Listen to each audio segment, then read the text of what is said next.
Actually, I was. Okay, so back on the recording. We were just talking over the break, at the end of the break. This Friday, there is a game jam sort of hackathon. If anybody's interested in that and sees the video before Friday. So I'll send out the flyer now. And basically, we're going to take the afternoon and do some, make a game. And don't worry about it if you don't know how to do the stuff. The reason it came up is I've been making the tutorials, the walkthrough tutorials. So there's a step-by-step guide to get you all the way through getting started into making games. And we'll go through that Friday afternoon. And if you do know, it's a hackathon, so there's like some competition aspects to it. But I'm sending out an announcement right now with the flyer that if it has registration and stuff, if anybody's interested in that. But I don't know if I have the flyer saved, so I'm going to go back to my classes from the first 8 weeks, and I know I sent it out there.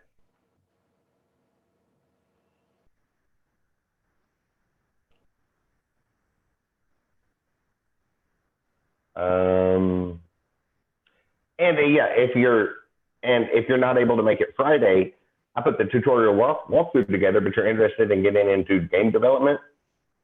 My YouTube channel does have a tutorial series walking through this new visual scripting tool that they put in Bolt. That's one of the things where we drag our mouse around and connect symbols, and it puts all of that together. So the walkthrough is on my YouTube channel. So somewhere in the announcements, I should have that flyer, and I will send it out real quick, and then we'll get back to the Monte Carlo simulation of pi. Here we go.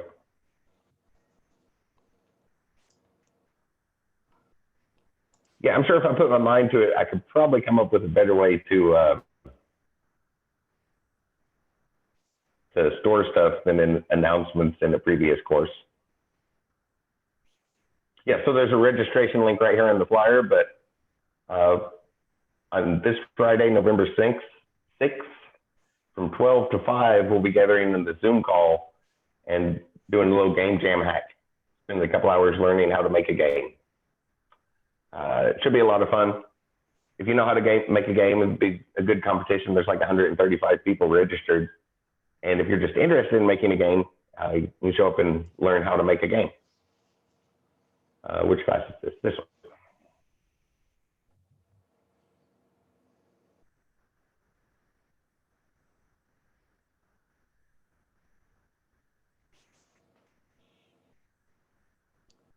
Where'd my new button go? Oh, it's behind stuff. New announcement.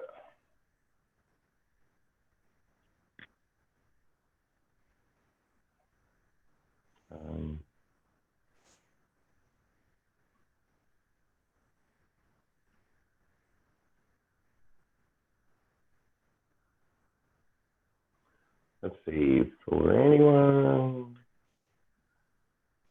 interested in learning to develop games, there's a hackathon style game jam this coming Friday.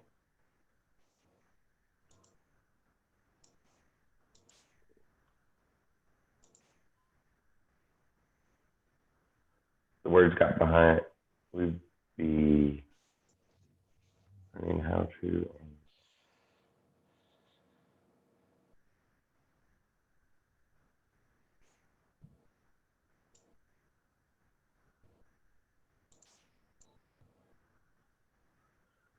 and add the attachments.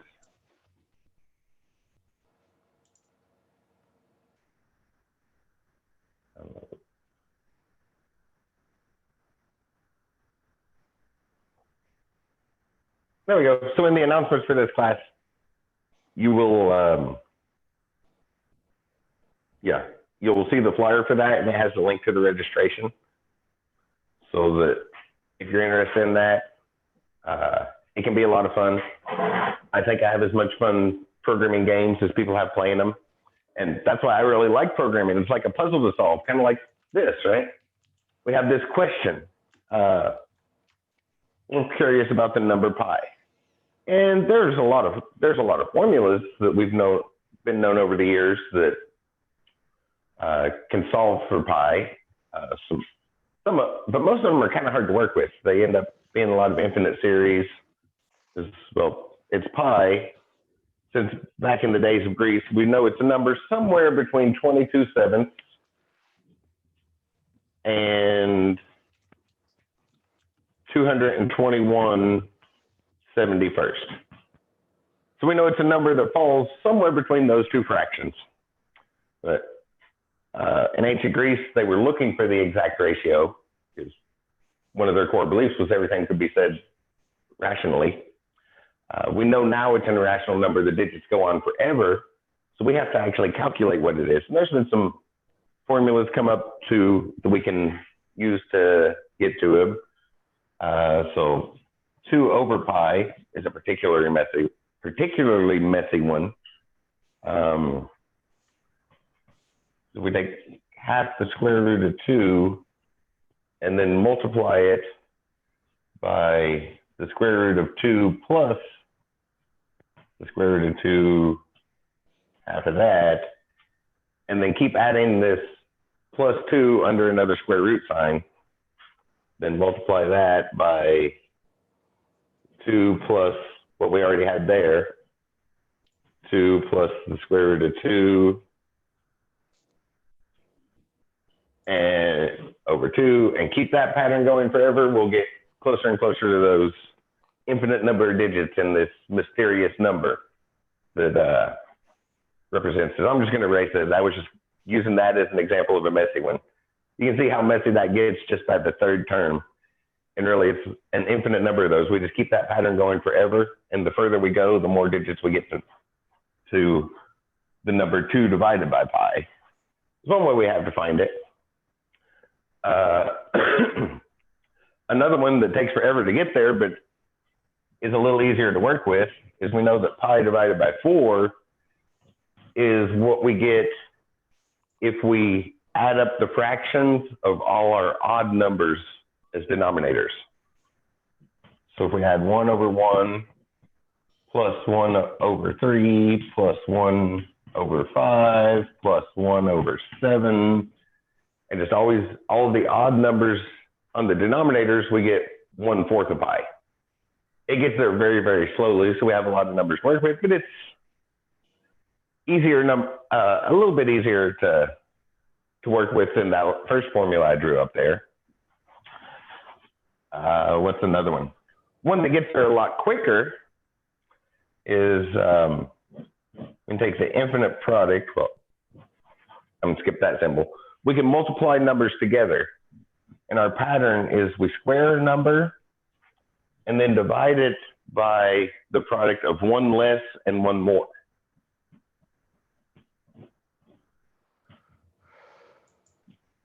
Which kind of seems odd. And obviously that would put a 0 in the bottom, so we have to start at 2 there. So we start at 2. So we do 2 squared divided by 1 less than 2 times 1 more than 2. 1 times 3 plus 3 squared divided by 1 less than 3 times 1 more than 3. And that pattern continues. So 4 squared divided by 3 times 5. That we only need a couple. We get very close to pi very quickly with that pattern. But you can see it's a very messy pattern to work with. And it involves a lot of numbers, and the accuracy we want, we may have to dig through for a long time.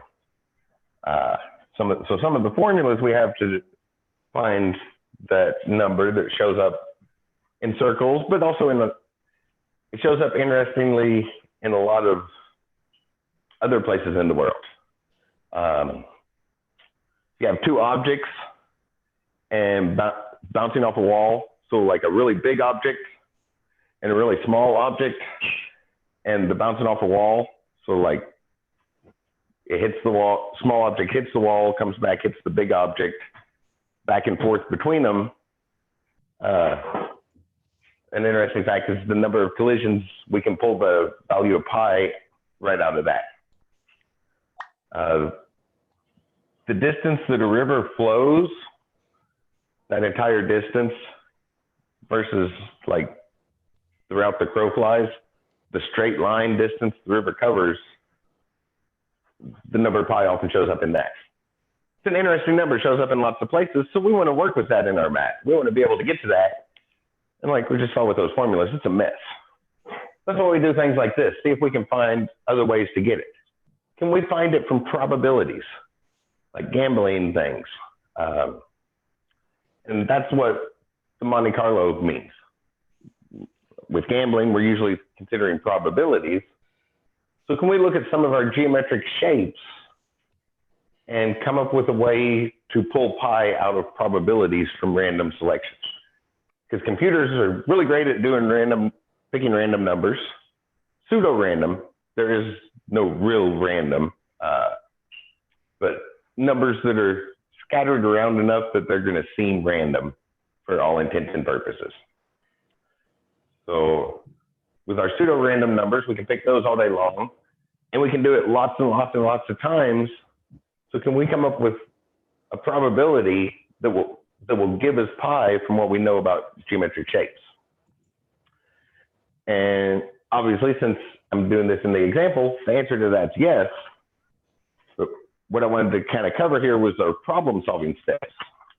So before the break, we kind of looked at what we had to work with. Well, we're talking about pi, so we know there's going to be some circles involved.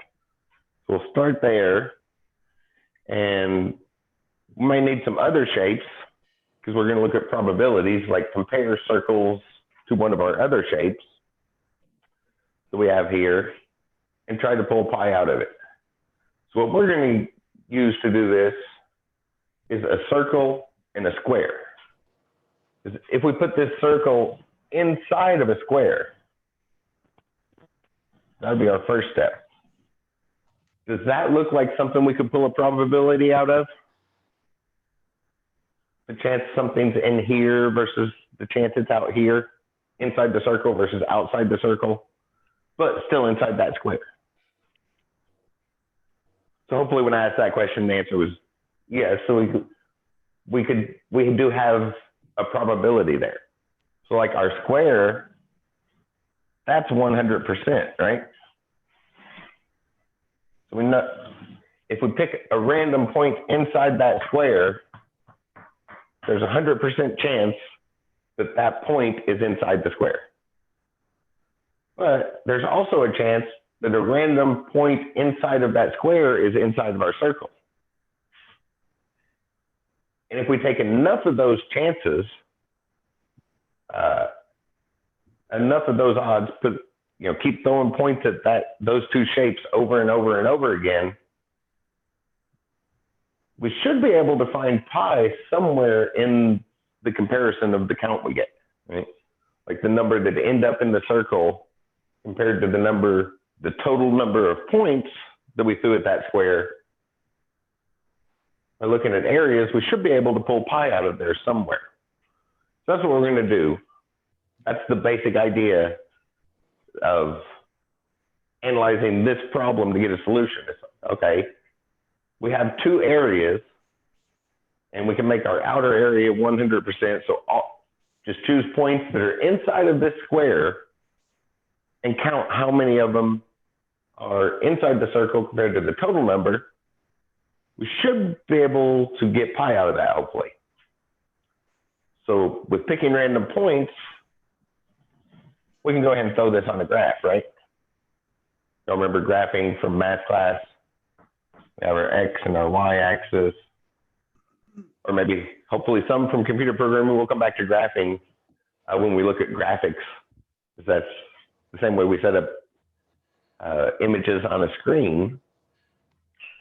But our basic graph, we have an origin right in the middle and positive points going off to the right, negative points going to the left, negative points also going down, positive points going up, And then we can define any spot on that grid by how far over and up it is, or over and down it is. And we can choose all of our points with a y value and an x value to define exactly where we're at on that grid. Everybody remember seeing that somewhere before? Yep. So that's how we can set this up. So now we need to figure out what bounds we're going to use. So we're looking at random numbers, and our most basic way of asking a computer for a random number, it gives us something between 0 and 1, which includes 0 but not 1. So really a number between 0 and 9.99999 for however many bits we can handle there is what we have. And usually we want random integers. So in your previous course, the SDEV 120 course, you probably took that random number and multiplied it by something and then floored it to get back to an integer that we could work with. But here, if we make that our grid, and just go over to 1. So we'll make our square go over to 1, which is very convenient because in our circle, what would the radius of our circle be in this case? If it's going to touch this edge of the square right here, and we know the square goes over to 1, then the radius of our circle would also be 1, right? Yep.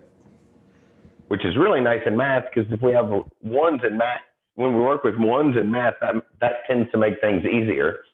So we don't need to worry about changing our random number into integers or anything. We'll just only go over to 1. But to make it a square, we probably want to go the same way the other way. Go to -1 on our x, and our y's we'll do the same thing. So we call this the unit circle. It's the circle with radius of 1 centered at the origin. And then we'll draw a square that just touches it. And that gives us should give us like a probability. If we pick a random point, there's a chance, some pi-related chance that that point will be in the circle. So if we do that over and over and over again, if we do that enough times, the actual value, the number of points we count, should get really, really close to the theoretical number, the number we would calculate. So before we start coding this, we need to see what that theoretical number is going to be, right? And it's a probability, which means it's going to be a fraction. I'll draw that down here. And if you haven't seen it in a while, remember probability is the number of times it does happen divided by the total number of things that could happen. So for us, that's the number in circles divided by the total number of points.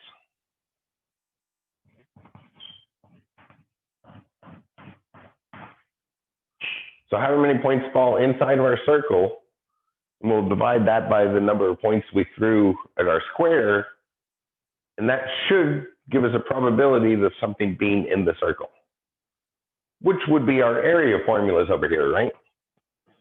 We have the area of a circle and the area of our square. So if we plug those formulas in, the area of our circle is pi times the radius squared, and the area of our square is length times width. And when we look at numbers, what is the radius of our circle?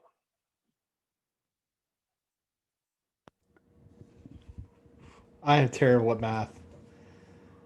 So, do you kind of follow along with what we're doing here? Yes. We have this formula, and then we're just plugging that into our probability.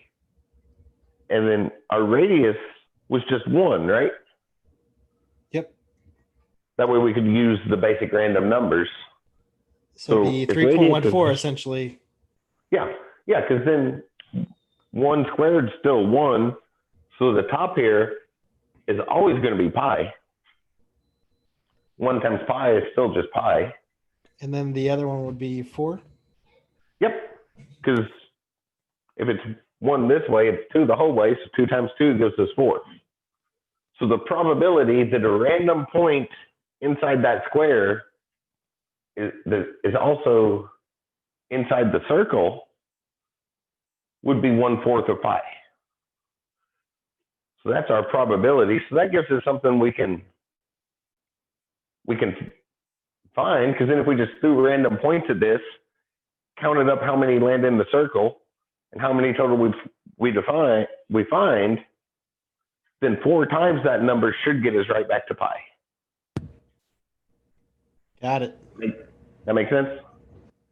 And that's the idea behind this. It'd be nice if we could simplify it now that we've analyzed it. So looking at this picture, let me grab a colored piece of chalk. Every single one of our corners looks the same, right? We have a smaller square and 1/4 of a circle with a radius of 1.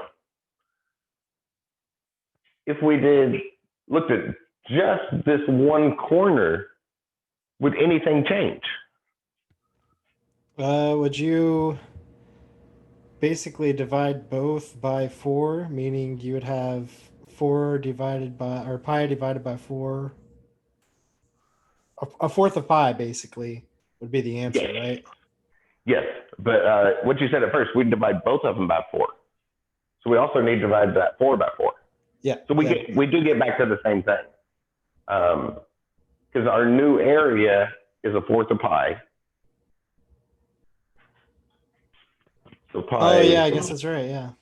And our new area of the square, now it's just a 1 by 1 square, right? Yep. So our new area of the square is a 1. And when we have fractions, we don't have to write the ones way down at the bottom, because we could just continue writing over 1 forever. Divide by 1 doesn't do anything. So we get right back to pi over 4 if we look at only that first square, which is really nice, because then our numbers are between 0. Any point we pick is between 0, 0 and a 1. 1, 0, 0, 1. So we always have positive numbers, and we don't have to worry about any of these negative things. And we get the same result. We'll just throw points at this first little corner of our original picture, and however many points end up within this circle, we'll just count those, multiply the number by 4, or count the number that are in the circle, divide it by the total number, and when we multiply by 4, we should have a reasonable estimate for pi. The algorithm makes sense? Yep. Yep. And kind of the steps for problem solving. Had this problem to avoid those really messy formulas that I started writing out there, because we have lots of formulas to find pi, but they all look about that. They're all really messy like that. So they're kind of hard to program. So if we can write a simple simulation, which is pick 2 random numbers, because 2 random numbers between 0 and 1 will give us an XY point somewhere in that corner we're looking at. Pick 2 random numbers, check and see if it's the distance from the origin to that point. So maybe we pick a point right here. Then we can find how far away that is by looking at it as a right triangle. We have our X value and our Y value. And we know a few things about right triangles, right? The length of the hypotenuse is the sum of the square of the hypotenuse is the sum of the side squared. A squared plus B squared equals C squared. Or in the form we want it, C is going to be the square root of A squared plus B squared. Then we have a formula to see how far away any point we pick is.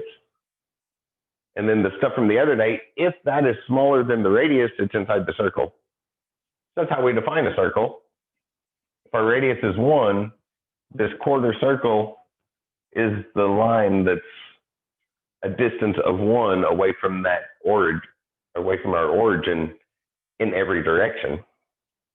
So if the point we picked, if we treat that as a right triangle to find the distance, if that distance is smaller than 1, we're inside the circle. But if it's not smaller than 1, we're outside the circle. So that gives us our, and we'll be able to use that to find the probability of things ending up in the circle. And, if we do doing one number, well, that could be anywhere on there. That doesn't help much. But when we check 1,000 points, it should be getting closer to pi. Then when we check 10,000 points, it should be even closer to pi. And as we do more and more points, we should get closer and closer and closer to pi. So that's the idea, sort of walking through the steps of problem solving. Do those steps we just looked at kind of make sense? Yeah. Yep. And that's how we deal with problems. We look at I tried to expand this out and do all the pictures and do some of it before the break and some of it afterwards. And that's the steps. We write down our question. There's this traditional thing called the Finemen Algorithm. It's really a smart aleck response. Richard Feynman, he was a physicist. But he also was quite fond of making jokes. And the solution, there was one thing he told some people about to solve any problem. The steps are: write down the problem, think really, really hard, and write down the answer. It's a smart aleck way to approach it, but we refer to that as the Feynman algorithm, and that's what we have to do.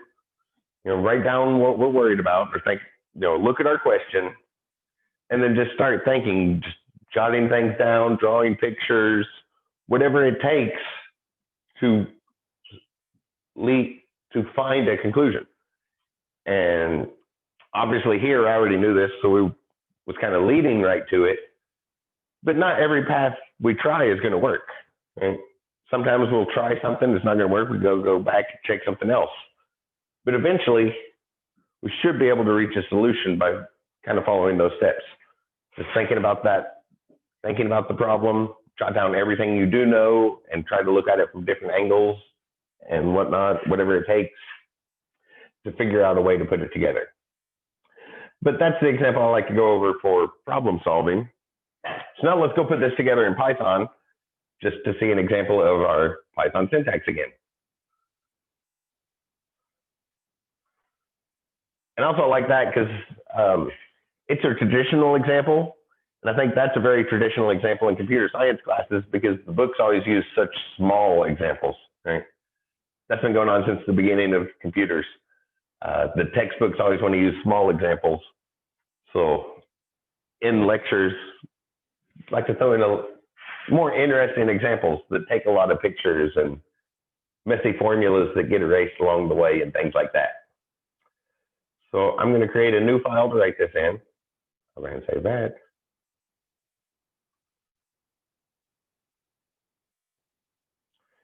And we'll just kind of walk through.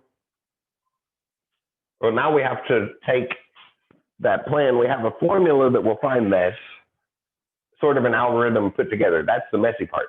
So I'm just going to write the pseudocode and comments here. So first thing we do is pick a random point between 0 and 1.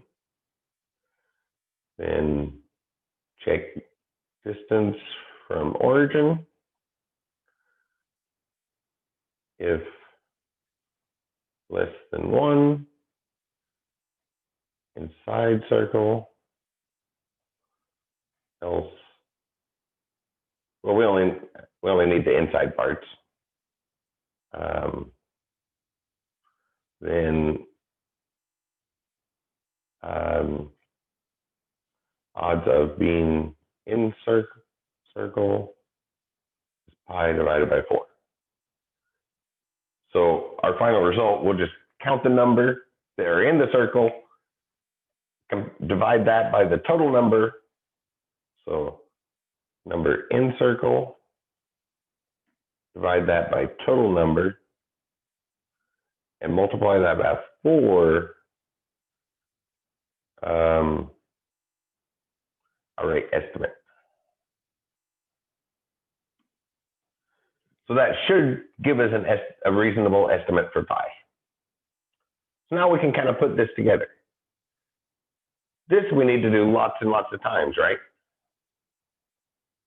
So this part of the algorithm will be in our loop. And then at the end, after we've counted everything, then we'll just do it. So we'll need a couple variables. Let's see. Number of points. We'll start that at 0.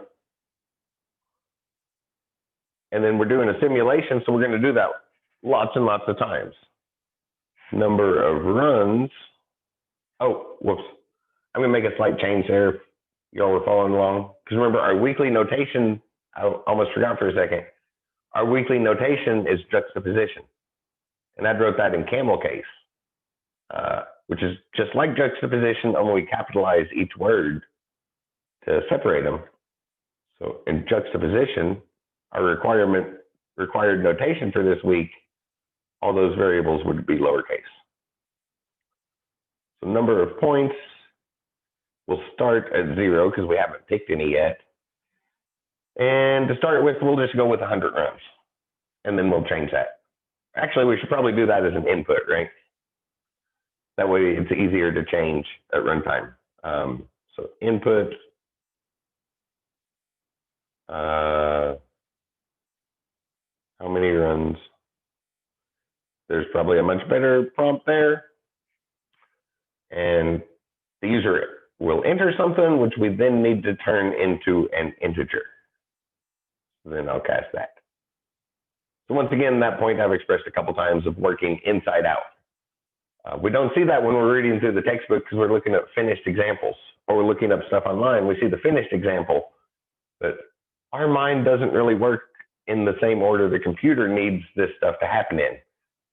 And it can be a lot more productive to work in the order your mind puts it, your mind thinks about it, and then just adjust it to the order the computer needs it in the end. So that'll tell us how many times to do it. So we're going to do it a bunch of times. I'm just going to do it as a while loop. Well, it's long since been erased from the board, but remember, we have those two questions we ask. Do we know how many times this is going to run? And if the answer to that's no, it depends on the condition that changes along the way, then we want to use a while loop. If we know exactly how many times it's going to run, then we usually use a for loop. So this is going to change because the user is going to give us a different thing every time. So I'm going to use a while loop. And our number of points starts at 0. And every run through the simulation, there's going to be one more point added to our total list. So that'll be our condition. So while number of points is smaller than the number of runs in the simulation we want to make, well, as long as that condition is true, we want to do this stuff that's shouted out here in the comments, the pseudocode that I put there. So we need, does that much of it make sense? Yep. Okay, yeah, so the stuff we see over and over again. We set up our variables, get inputs from the user, and set up our condition for how often this is going to happen. So the first thing is we need a random point. That means two numbers. So we need to get a random number from Python. And to do that, well, everything we've seen so far is built in the core part of the language, right? We just type it into idle, the colors change to show idle knows what we're talking about, and we're good to go. But not everything Python can do is included in that core language. Python's been expanded beyond that basic core of the if structure, the while loop, input methods, those basic things that we've seen so far. It's been expanded beyond that, and we usually refer to them as libraries. So random numbers are not included in the core part. So we have to bring in a library. And to do that, there's two different ways. So the book really likes to just say import and then the name of the library we want to import. In this case, the library is called random. And then to get our number, well, X is going to be something in that random library. So I'll type the name of the library here. If we import it this way, type the name of the library, and then we need something from it, so we use the dot operator. We put dot there for an operation, and we want a random number as a method. So parentheses, we'll see methods and functions next week. Parentheses are kind of our standard notation across different languages for a method or a function. Something, it means do something. That's how I like to refer to it. No parentheses means we have a variable and it's just holding something. No parentheses means hold something, and parentheses means do something, is the way I like to think about it. There's an alternative notation that I think is a whole lot easier to work with. So I'm going to make a comment here. Book likes this. This notation, import library, then library name dot. I should put this on the next line so it can be read. The book likes this notation, then we do library name dot function name.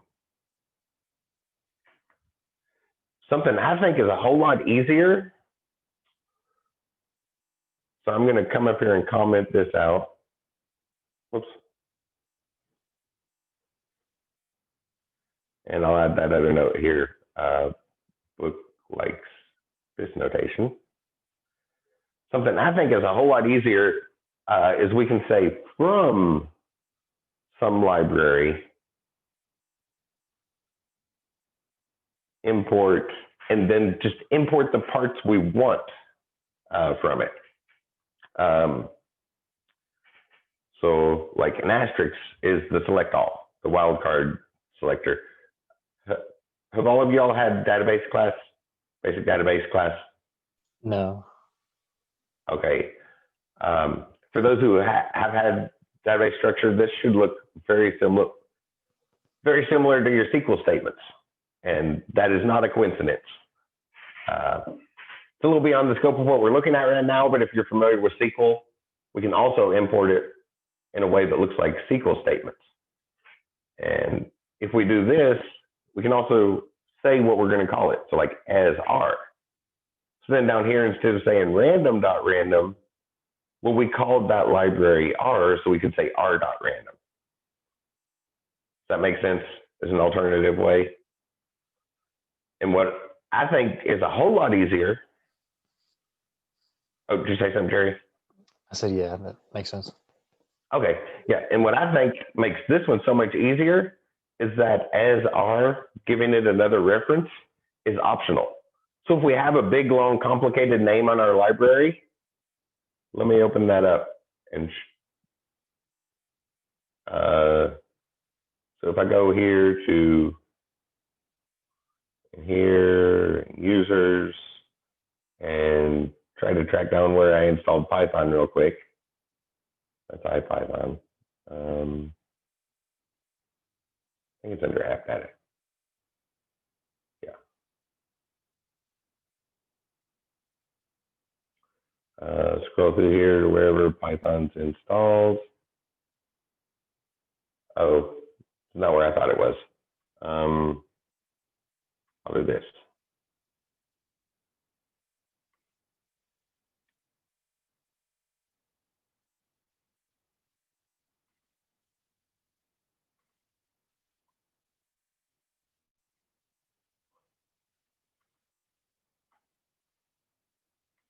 I'll copy it from there. The downside of just selecting the default installation path is it's hard to remember that one. When we select where to install it, it's much easier to remember. But if we come in here to Python, we'll see this folder list. So this is all the other libraries we can work with. And so like, I'll just pick,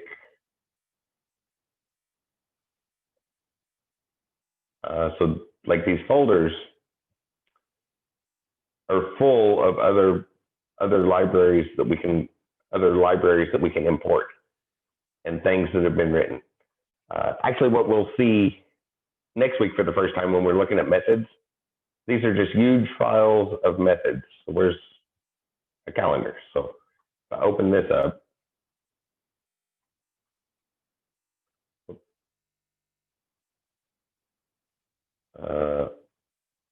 there. There's chalk on my finger, the little mouse pad on my laptop didn't want to work. So you can see this, well, we haven't seen a lot of it yet, but things that we will see before too long. It's just a Python file like we're learning to write here. With this one has objects and a bunch of methods. But typically, it's a file just filled up with methods of things, code that's already been written. You know, so like, actually, this is one of your assignments this week. Is leap, you know, check, see if something is a leap year, is a leap day. Typically, when people do that in this class, it takes them more than one line, but that's the same as one of the assignments this year. And these methods, you know, they're already written. Once one programmer writes it, there's, you know, everybody else can just copy and paste it or just use it again.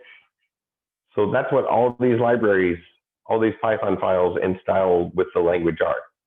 It's just functions that have already been written we can use. And these are the official ones that are included with that. And the internet sites like GitHub, which we will look at in a couple weeks, are filled to the brim, just overflowing with other things programmers have already written. And we can use it. So we don't have to start from scratch every time. But for us, we're learning the syntax here. So we have to learn the syntax, and then we can use all that stuff. But we have all those libraries. And if there's a big complicated name, this as R helps to abbreviate that. But that part is optional. So if I just take that off and just put a generic SQL statement there from random import all, the asterisk wildcard means all, then I don't have to refer to that. I didn't put a name on it. I just included it without putting a reference on it. So then I can just say X equals random. Does that naming thing make sense? I know I got off on a little sidetrack there and kind of split the thought, but instead of importing it, and then the book likes to use this when we import it, so we ask for that library, the dot is saying something in that library, and then we ask for the name of one of the functions in that library. Well, if we import it this way, it comes in without a name put to it. So then we don't have to say the name, what library to look at. It's like we just included that entire library is included generically like our core kernel of Python. So that's something I think is a whole lot easier, and the book never uses this notation. So this is the one I will usually use, the Sql notation. And it's, for those who have had database stuff, it is not a coincidence that it looks like a SQL statement. It actually is a structured query language statement. But that's a little beyond the scope of this course. Just thought I'd mention it's not a Not a coincidence if you've seen that before. And then we can do the same thing for a y value. So that gives us our point, right? Random x, random y, that is a point somewhere here in our picture. So gives us our point, which is the first line of the pseudocode there. And the next thing we need to do is see how far that is from the origin, which we can do with the Pythagorean theorem. A squared plus b squared equals c squared, but we don't want c squared, we want the square root of c, just c. So for that, we need another library, and I'm going to import it the other way. That way, this example has both of them. So I'm just going to import this math library. So all of our common math properties, I believe this is mentioned in the book. It might be in next week's chapter, so it's somewhere in the book. But all the stuff that math operations that are, beyond add, subtract, multiply, and divide, our modulus, our basic operations, anything beyond that we have in this math library. So like absolute values,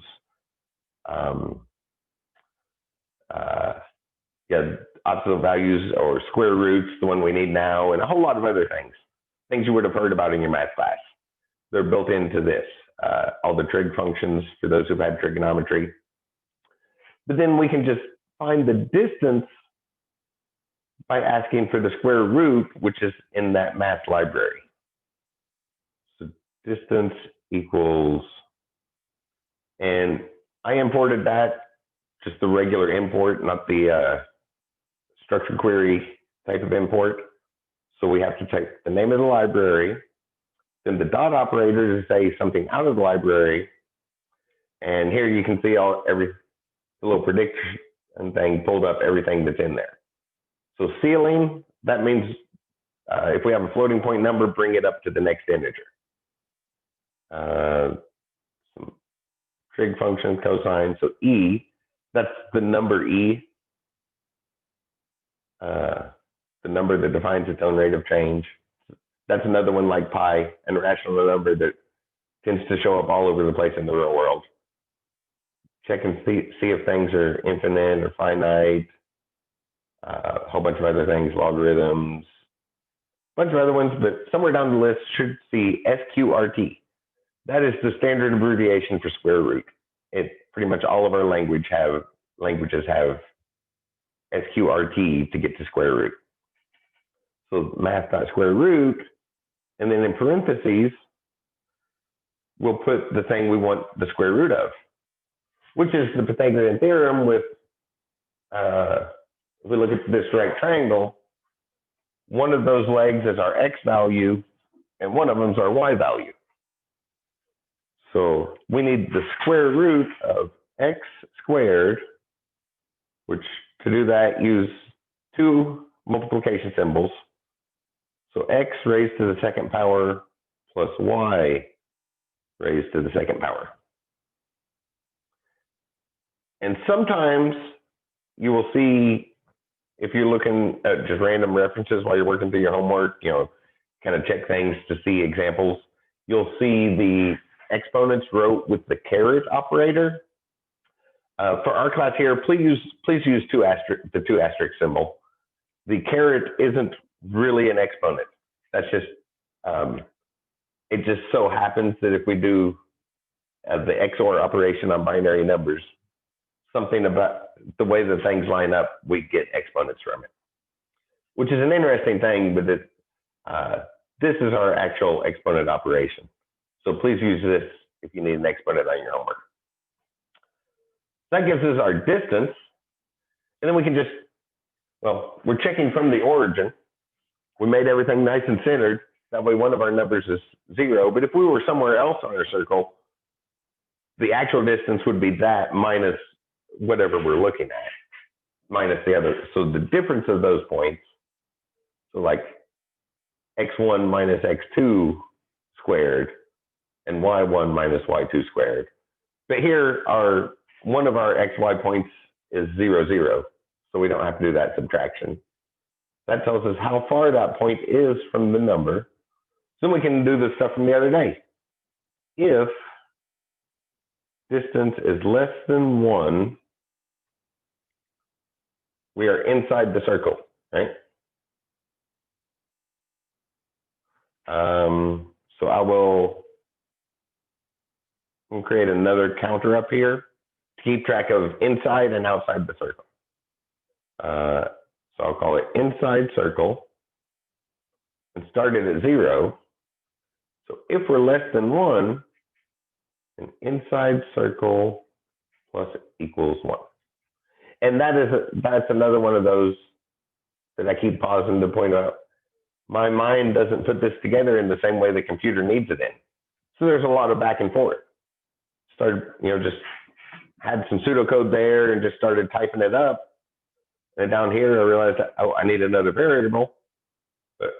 So I jumped back up to the top, create that variable, then come back down here and use that variable. So there tends to be a lot of jumping around. And when we see the finished examples on textbooks and websites and stuff, we don't see that jumping around. And sometimes the examples won't make sense because we're looking at them in computer format, not the way we would put them together.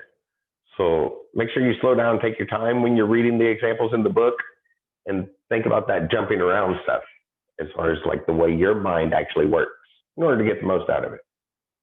So if it's inside the circle, we'll add 1. Otherwise, we won't. What about our condition here? Should that be equals? What do you think? Any thoughts? Because equals would be exactly on that line. Whereas less than is just inside of that line. Should we include that equals in our condition? Would it matter in a simulation? If we throw a million points at that square, will the number that land exactly on that circle make a significant difference? What do you think? I mean, technically, like a small difference, or it will make a difference, but it would be a very small difference, most likely, right? yeah. I usually leave it omitted because I think of inside the circle, and outside the circle is 3 separate things. So I just look at the inside part. But I thought I'd run that by you, see what y'all think. But it will make a difference. Right? If we throw a million points in that little bitty square, surely some of them are going to land exactly on that circle. But I don't think, whenever I'm thinking about it, I guess it also depends on like how many trillionths of a degree we're counting, like if it's going down to like 100 digits to the right of decimal. Yeah, if we want to be more accurate, because I usually omit it because that line, the actual edge of the circle, that's the part we draw, but in theory, that's like infinitesimally small, right? That's as small as could possibly be. That's the very edge of the circle. So really, when we think inside the circle, it's inside of that super small thing. So the odds are it's not going to land on it. I usually don't include it, but either way, I think we would get the same result. We're going to have a reasonable estimate for pi. Because this math library that we imported, that has a value for pi. And I was just going to use that value to compare and see how accurate our estimate is. So the point of this wasn't really to find a value of pi. But this is very related to the best way to find pi. It doesn't use circles though. It's really interesting. It's like straight lines. And then it's more like take a bunch of needles and draw straight lines across a piece of paper that are the width apart of that needle. And then drop the needles and compare the number that go across the line to the number that fall in between the line. And which is very similar to what we're doing here, right? It's just a bigger shape in 3 dimensions so it can spin around. And then we get the pi from something actually spinning. But the same basic idea is what we're doing here. that's how the highly accurate versions of pi that we have come from. So this isn't something unused, an unused example. The pi that we'll pull up came from a more refined version of a Monte Carlo type simulation to find it. Just much harder shapes to deal with. So yeah, I went off on a little tangent there, got distracted, sorry.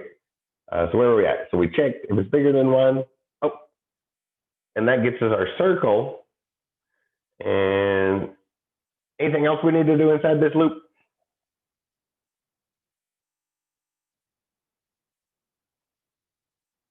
Anybody notice anything still missing?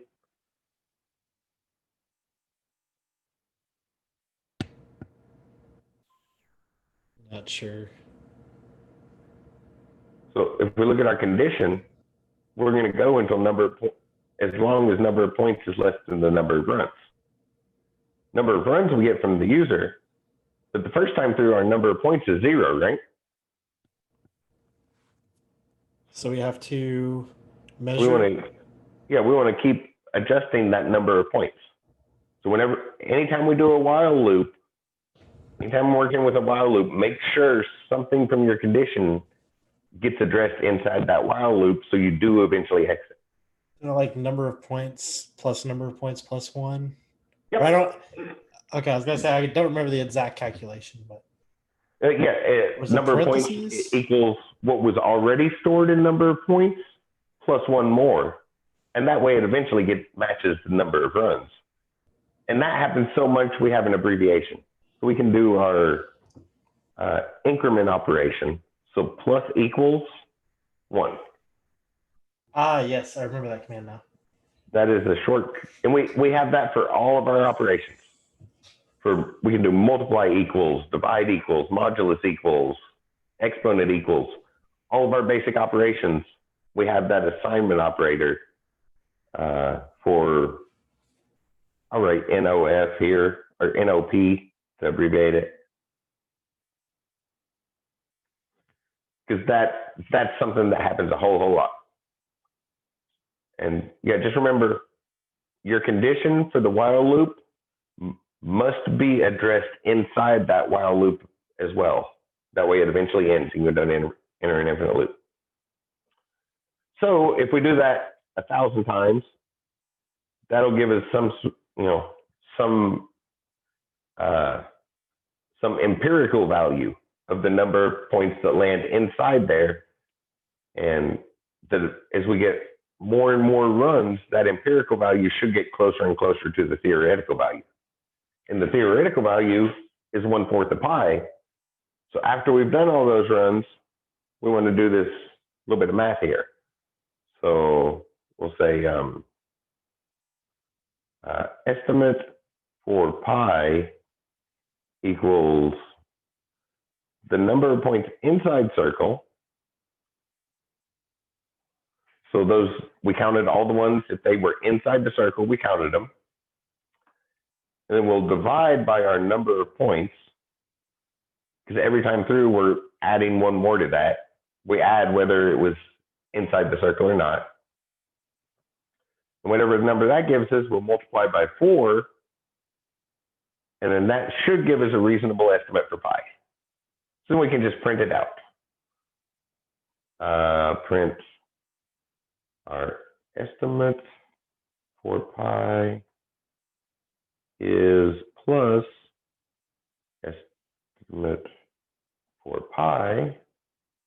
And then that thing that I've already pointed out a couple times, the order it needs to be done in isn't the order I think about it. So now I have to come back and cast that floating point number into a string to print it. And for comparison, actual value of. Now, what did you say that you made it into a string? So that number, the estimate for pi, that's going to be a floating point number, right? So and we can't concatenate floating point numbers with strings. we have to cast it into a string. So that's str, and then we wrap the number in parentheses. Got it. But when I'm thinking about it, I think about the number first and then the casting afterwards. So I don't think about it in the same order the computer needs it in. So it's some more of that back and forth stuff. And I added one more symbol in that next line. That way the values of pi will line up. So plus the math library happens to know about pi. So if I scroll through the list of from the prediction here, somewhere down here, oh, there we go. We have pi. So the math library does know the value of pi. But again, it's a floating point number, so we need to cast that into a string. So we'll run our simulation. The main point there, the whole breaking a problem down, analyzing things, trying to look at it from different angles. You know, think about all the stuff you know and try to look at different ways they can be put together until you find a solution or an answer to your question, and then use that to build up an algorithm. And then the rest of this is syntax. Does the syntax there make sense? Yep. Which also, this example I will be sending out after class. I'm going to add some more comments to this, and I will send this one out because that's bigger than the typical example we've been looking at in class, right? Like the example earlier that said, while counter is less than 10, print out a number or something. That's kind of a trivial example, just look at syntax, but this one had a little bit more in it. So after class, I'm going to add comments to it and add thorough descriptions of what's happening, and then I will send this out to you all to look at.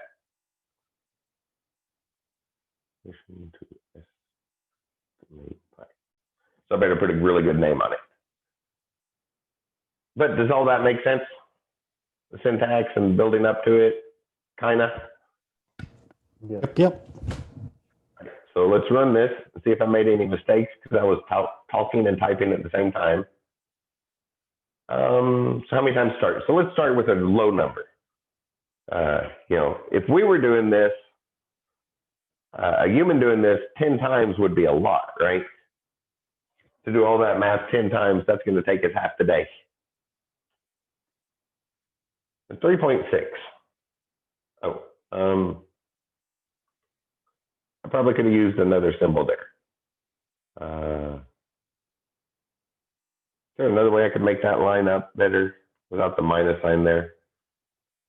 The real value. Well, if I spell value wrong, it will.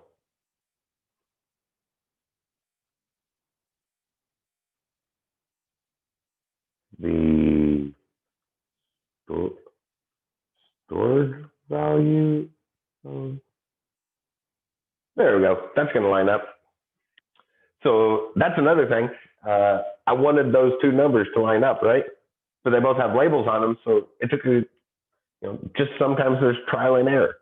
You just have to try things until you find something that works, because now I can see those two numbers are going to line up when that prints out. But running 10 times, we got 3.6. It's not very close to pi, right? And we can see the actual value of pi there on the next line. But that arbitrary symbol, it kind of looked like a negative number, so don't really want that. But it looks like it ran. I'm always excited when I make it all the way through an example and don't put any typos in. I'm like, how did that happen?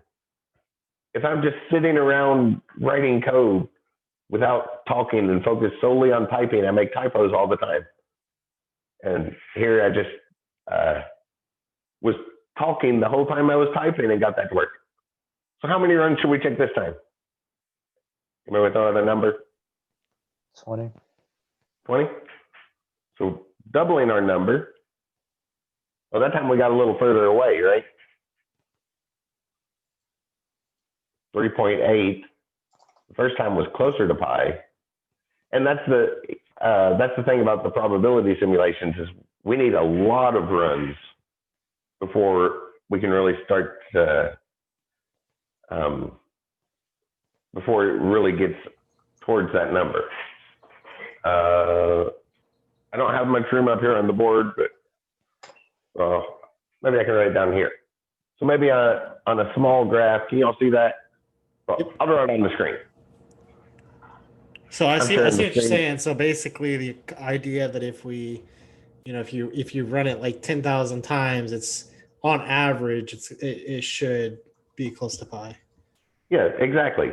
So we know, there's what pi is. We have a point up there, a point down there, a point up there. And as we do more and more and more of those, the average of those, if we take how that averages, so like here we have one way above, and then some below and above, it goes back up and down. And our average does something like this. It's going up and down over time. But as we do lots and lots and lots of them, we should get closer and closer and closer to that number. So we'll clear that drawing. Hopefully that makes sense. If anybody want to I'll leave that there for a second. If anybody wants to take a screenshot of it, you all or the video later. So remember, if you want a screenshot, there's a shortcut in Zoom, but I memorized what it was, and then somebody the other day said it didn't work. So Windows Shift S, if you're on a PC, will give you crosshairs to snap a picture. If you're on a Mac, Command Shift 4 will also give you the crosshairs. And if you're on a Chromebook, it's Alt Shift Show Windows, that's the key that has a box and a bunch of little things after it. It's supposed to look like when the windows trailing off to the sides, what the key is supposed to look like. It's up in the middle of the very middle of the top row on a Chromebook. But I think it's Alt Shift and that key. Might be Function Shift that key. One of those Control Alt Function. One of those keys down there, Shift, and the Show Windows key on a Chromebook. But I don't use Chromebook very often, so it's not fresh on my mind. But there is a 3-key combination for whatever operating system you're on to take a picture. I'll double check that. I think it's Alt Shift Show Windows on a Chromebook. But I need to get a Chromebook. I know I can get them for cheap and then mess around with it. That way I'm used to using it when people have questions on them. So let's try that with a big number this time. Run that again. Let's do like 1,000. That's a little closer to pi, right? And we got a lot more digits. Doing 10 and 20, we were only getting like one little digit there. When we did 1,000 runs, we got 3 more digits. And yeah, then we like can just a keep million. doing this. A million? Okay. So 1, 2, 3, 4, 5, 6. A million would take a human a week to do. If they even did it, we'd give up way before then. That gives us a couple digits. Fairly accurate. Yeah. 3.14. And actually, if we went to the third digit, that 0 would round up to the 1. So fairly accurate. And it didn't take the computer very long at all to do a million runs of that. And it can get, and it's going to change because now if we did a million runs again, 1, 2, 3, 4, 5, 6. Doesn't take that long to do a million runs here. Still pretty close. So a million runs gives us about that range. So, if we wanted to, we could dedicate a computer to do 20 billion runs. And then we'd probably have something very accurate, right? Might as well do this one more time. F5. 1, 2, 3, 4, 5, 6.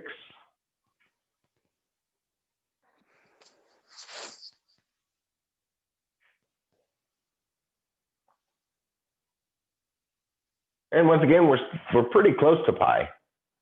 We get a lot closer if we just do that math.pi and use the one the language knows about. But they found that in a way similar to this.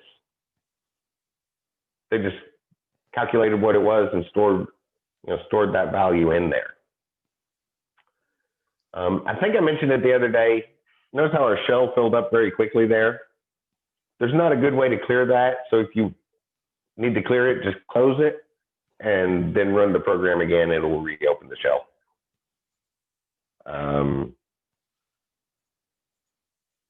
Maybe 100,000 or 10,000 runs really quick.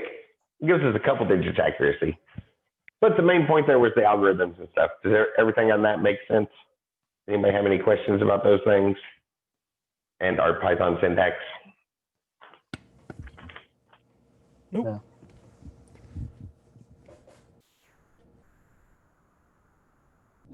So that was pretty much everything I wanted to go over for today about loops. The textbook is very thorough about that. So when you're working through your homework, you'll have all those examples. And like I said earlier, if you're not going to do a lot, if you're going into programming for the long run, it might be more productive to do everything with while loops this week. Our book really likes to use numbers in the for loop,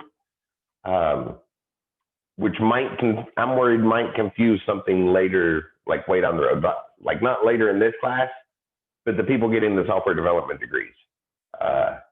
When you get to like the 274 class or so, or if you continue further beyond that, there's some other more complicated things that I would worry might confuse that if you start working in numbers with the for loop. And we'll see the actual use for a for loop next week. So I would recommend using while loops for now, getting started out. But otherwise, whichever one you are more comfortable using, the book covers loops really, really well. And if nobody had any questions, I guess that'll be it for tonight. And I will see you all next Monday. Sounds good. Everybody have a great weekend. And check that flyer for the hackathon. I believe registration was still open up until then. I probably should have mentioned it last week. I'm sorry. I was making a big deal out of it in all my classes the first 8 weeks, so I forgot to do that when we started in here. So I was all focused on trying to get the tutorial stuff done. But my YouTube playlist does also have a tutorial. For those tutorials are on my YouTube playlist, so you can see if you're just interested in how to make a game and won't be able to make it this Friday, a step-by-step tutorial there. But otherwise, everybody have a great weekend. I think there's supposed to be some nice weather. Might be the last little stretch of nice weather. And if you have any questions, let me know. I will see you on Monday, though. Awesome. I'll see you later. Yep. Have a good night. Yeah.